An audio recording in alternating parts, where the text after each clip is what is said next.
Assalamualaikum warahmatullahi wabarakatuh. Shalom, Om Swastiastu, Namo Buddhaya, Salam Kebajikan.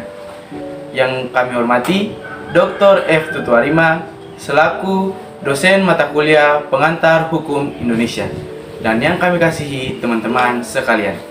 Perkenalkan, nama saya Yandri Reasoa dengan NIM 202234027. Saya Yunita Rosapi dengan NIM 2022-34023. Saya Muhammadin Julius Ruth dengan NIM 2022-34024. Dan saya Elizabeth Ntripapilaya dengan NIM 2022-34025. Dan saya Siti Hidayulisa dengan NIM 2022-34026. Dengan saya Yanita Sani dengan NIM 2022-34028.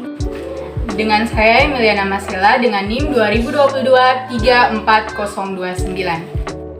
Oke, baik, di sini kami dari kelompok 1 kelas B akan membawa teman-teman semua untuk lebih mengenal tentang sejarah hukum di Indonesia yang kami rangkum dalam segmen berikut ini. Negara Indonesia merupakan negara hukum. Yang dimaksud dengan negara hukum adalah negara yang menjunjung tinggi segala peraturan-peraturan dan perundang-undangan yang tercantum dalam negara tersebut. Di sini saya akan memateri terkait sejarah tata hukum Indonesia.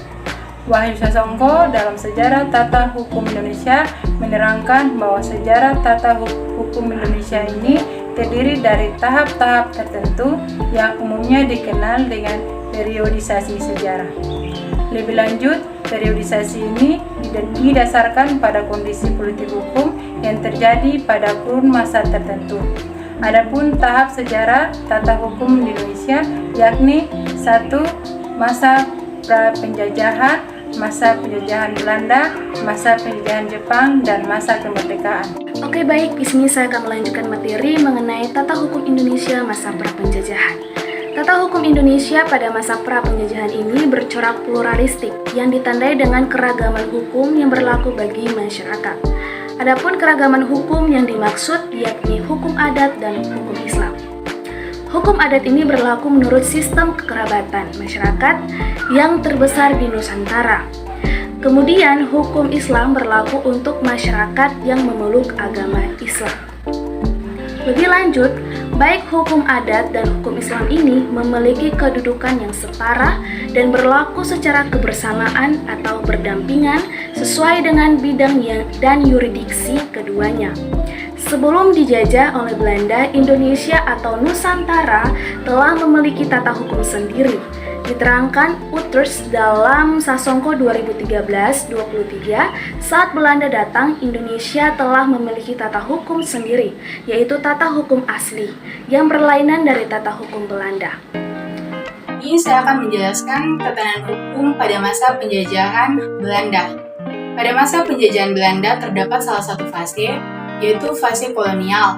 Fase kolonial ini seringkali disebut sebagai fase penjajahan. Sejak Belanda menjajah Indonesia, terjadi banyak sekali perubahan terutama pada sistem hukum di Indonesia.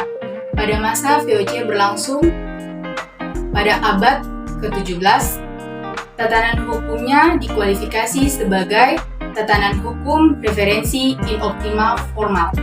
Selanjutnya, arahan hukum yang dijalankan pemerintahan Belanda adalah menerapkan sejumlah prinsip seperti kodifikasi, konkordinasi, kualifikasi, dualisme, dan pluralisme hukum.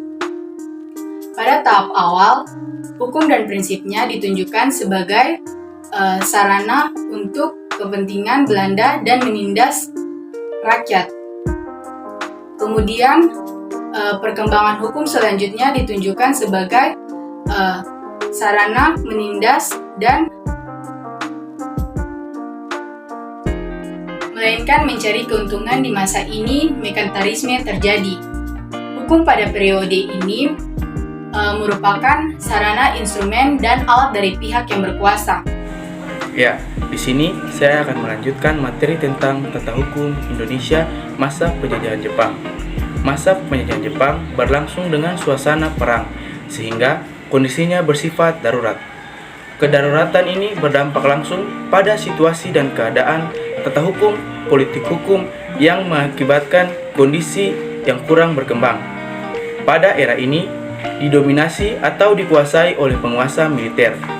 Terkait tata hukum Indonesia, berdasarkan Osamu Sairei, pemerintah Jepang menetapkan bahwa badan-badan pemerintah dan kekuasaan pemerintah terdahulu dalam hal Hindia Belanda tetap diakui sah untuk sementara waktu, asalkan tidak bertentangan dengan pemerintahan militer.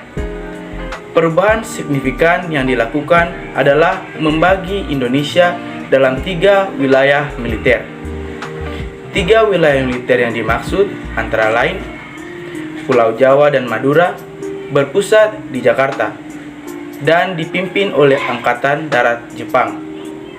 Pulau Sumatera berpusat di Medan dan dipimpin oleh Angkatan Darat Jepang, dan Pulau Kalimantan, Pulau Sulawesi, Pulau Bali, Pulau Nusa Tenggara, dan Pulau Maluku serta Sunda Kecil berpusat di Makassar dan dipimpin oleh Angkatan Laut Jepang. Nantinya, bentuk peraturan akan disesuaikan dengan ketiga wilayah militer tersebut. Selain pembagian wilayah militer, perubahan tata hukum Indonesia paling signifikan di masa ini terletak pada perubahan peradilan di masa penjajahan Jepang. Dualisme dalam tata peradilan dihapuskan. Dengan demikian, hanya ada satu sistem peradilan untuk semua golongan penduduk. Namun, hal ini dikecualikan bagi orang Jepang. Di sini saya akan menjelaskan materi tentang hukum Indonesia masa kemerdekaan. Tata hukum Indonesia pada masa kemerdekaan ini terbagi dalam 3 periode, yakni Orde Lama, Orde Baru, dan Reformasi. Di masa Orde Lama, tepatnya di awal kemerdekaan, pemerintah didasarkan pada Undang-Undang 1945 semata. Jika dijabarkan sistem pemerintahan sebagaimana diterangkan dalam penjelasan Undang-Undang 1945 adalah sebagai berikut. Indonesia adalah negara yang berdasar atas hukum, sistem konstitusional, kekuasaan negara tertinggi di tangan majelis, permusyawaratan rakyat. Presiden ialah penyelenggara pemerintahan negara tertinggi di bawah majelis. Presiden tidak bertanggung jawab kepada DPR. Menteri negara ialah pembantu presiden dan tidak bertanggung jawab kepada DPR. Saya akan melanjutkan materi tentang penyerapan hukum pada masa pemerintahan Orde Baru, dipandang sebagai tindakan koreksional atas pelaksanaan Undang-Undang 1945 yang menyimpang di masa Orde Lama. Salah satunya tindakan yang relevan dengan delik hukum adalah diterbitkannya Ketetapan MPR nomor 20 MPRS 1966. Ketentuan pasal 2 MPRS tersebut menyatakan bahwa sumber tertib hukum dan tata urutan peraturan perundang-undangan berlaku bagi pelaksanaan Undang-Undang 1945 secara murni dan konsekuen. Dalam ketetapan MPR tersebut pula dicanangkan struktur secara komprehensif dengan menjadikan Pancasila sebagai tertib hukum Indonesia. Pancasila sebagai sumber hukum dari segala sumber hukum. Ketetapan MPR yang sama juga mengatur tata urutan peraturan antara lain Undang-Undang 1945, Ketetapan MPR, Undang-Undang Peraturan Pemerintahan pengganti Undang-Undang Peraturan Pemerintahan, Keputusan Presiden dan peraturan pelaksanaan lainnya, Peraturan Menteri, Instruksi Menteri, dan Saya akan melanjutkan materi tentang penerapan hukum pada masa reformasi. Sejatinya dipandang sebagai tindakan koreksional terhadap pelanggaran Orde Baru yang ternyata menyimpang dari konstitusi Undang-Undang Dasar 1945. Di era ini, susunan tata hukum Indonesia semakin banyak dan beragam. Hal ini dipengaruhi oleh kebutuhan rakyat atas hukum yang semakin meningkat, adanya kompleksitas persoalan, dan target kerja DPR untuk menjalankan fungsi legislasi.